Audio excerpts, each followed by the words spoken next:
రంగారెడ్డి జిల్లాలో గురునానక్ కాలేజీ కెలమతు లేదని ఎన్ఎస్యుఎస్ state chief Balmuri Venkat అన్నారు. న్యాయం కోరుతూ బాధిత విద్యార్థులు తల్లిదండ్రులతో శాంతియుతంగా ధర్నా చేస్తుండగా పోలీసులు రెచ్చగొట్టి అక్రమ కేసులు పెట్టారని బల్మూరి వెంకట్ ఆరోపించారు.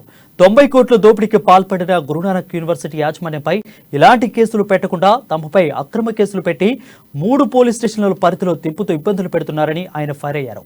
విద్యార్థులు తల్లిదండ్రులను మోసం చేసిన గురునానక్ కాలేజీపై చర్యలు తీసుకోవాలని ప్రభుత్వాన్ని వెంకట్ డిమాండ్ చేశారు.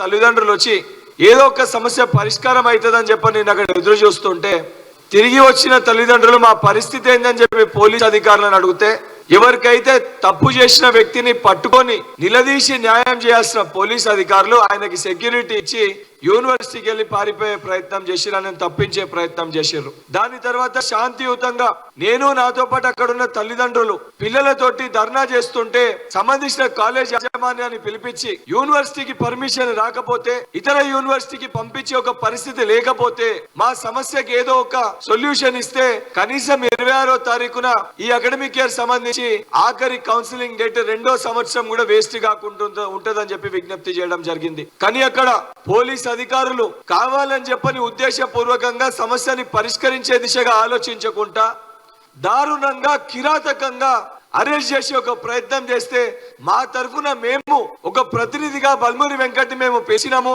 ఒక పేరెంట్ తరఫున బల్మూరి వెంకట్ అక్కడికి వచ్చిండని చెప్పని పాపము మహిళలు వాళ్ళ ఒక పేరెంట్స్ అందరు